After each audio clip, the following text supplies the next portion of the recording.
नमस्कार साथियों, आप सभी का आर्यन मोटिवेशनल टॉक्स पर मैं राम नरेश मिश्र स्वागत करता हूं। दोस्तों, आज मैं आप सभी के लिए जीवन में दोस्त क्या होता है इसके संबंध में बताऊंगा। दोस्त वही है जो दोस्ती को निभाए। यदि दोस्त को कोई परेशान कर रहा है तो दोस्त वहां पर उसके दुश्मन से लड़े, किंतु आज के परिवेश में ऐसे दोस्त बहुत कम मिलते हैं जो दोस्त की दुश्मनी को समाप्त करके उसे अभयदान देते हैं, और यदि दुश्मन नहीं मानता तो उससे लड़ते भी हैं। आज मैं आपको ऐसे ही एक कहानी सुनाता हूँ। शहर से दूर जंगल में एक पेड़ पर गौरैया का जोड़ा रहता था। उनके नाम थे चीकू और चिनमिन। दोनों बहुत खुश रहते थे। सुबह सवेरे दोनों दाना चुगने के लिए निकल जाते और शाम होने पर अपने घोंसले में लौट आते। कुछ समय बाद चिनमिन ने अंडे दिए। चीकू और चिनमिन की खुशी का ठिकाना नहीं रहा। दोनों की बड़ी बेसब्री से अपने बच्चों का अंडों से बाहर निकलने का इंतज़ार करने लगा। अब चिनमिन अंडों को सेती थी और चीकू अकेला ही दाना चुगने के लिए जाता था। एक दिन एक हाथी धूप से बचने के लिए पेड़ के नीचे आ बैठा। मदमस्त होकर वह अपनी सूंड से उस पेड़ को हिलाने लगा। हिलाने से पेड़ की वह डाल टूट गई जिस पर चीकू और चिनमिन का घोंसला था। इस तरह घोंसले में रखे अंडे टूट गए। अपने टूटे अंडों को देखकर चिनमिन ज़ोर ज़ोर से रोने लगी। उसके रोने की आवाज़ सुनकर चीकू और चिनमिन का दोस्त भोलू कौवा उसके पास आया और रोने का कारण पूछने लगा। चिनमिन से सारी बात सुनकर उसे बहुत दुख हुआ। फिर दोनों को धीरज बंधाते हुए भोलू बोला, अब रोने से क्या फ़ायदा, जो होना था सो हो चुका। चीकू बोला, भोलू भाई, बात तो तुम ठीक कर रहे हो, परंतु इस दुष्ट हाथी ने घमंड में आकर हमारे बच्चों की जान ले ली है। इसे तो इसका दंड मिलना ही चाहिए। यदि तुम हमारे सच्चे दोस्त हो तो इसे मारने में हमारी मदद करो। यह सुनकर थोड़ी देर के लिए तो भोलू दुविधा में पड़ गया कि कहाँ हम छोटे छोटे पक्षी और कहाँ वह विशालकाय जानवर। परंतु फिर बोला, चीकू दोस्त, तुम सच कह रहे हो, इस हाथी को सबक सिखाना ही होगा। अब तुम मेरी अक्ल का कमाल देखो।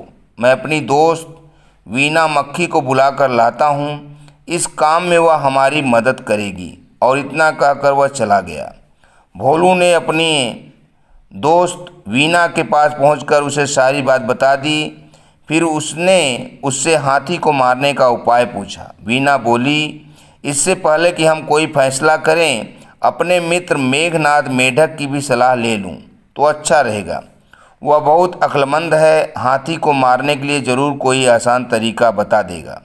चीकू, भोलू और वीना तीनों मेघनाद मेढक के पास गए।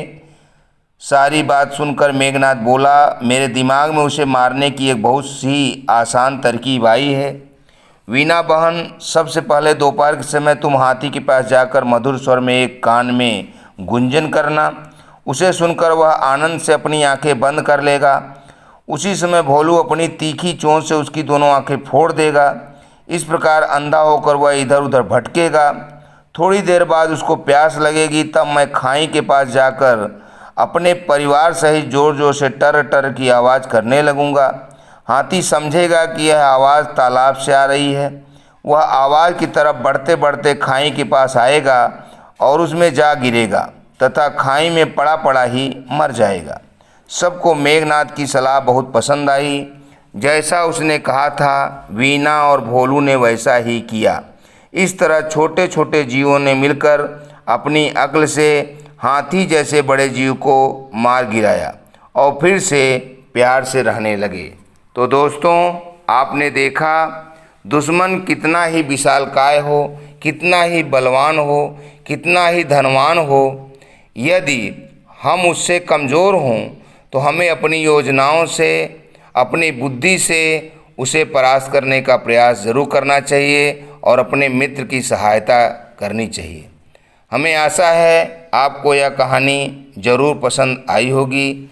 यह दोस्तों पसंद आई है तो हमारे चैनल को ज़रूर सब्सक्राइब करिएगा, बेल आइकन की घंटी दबाइएगा, अपने दोस्तों में शेयर करिएगा, लाइक करिएगा।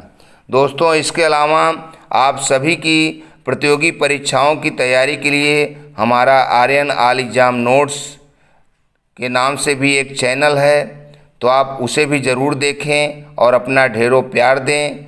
दोस्तों शीघ्र ही मैं अलग वीडियो में आपसे मिलूँगा, अच्छे विचार, अच्छी कहानी, प्रेरणादायक शब्दों के साथ।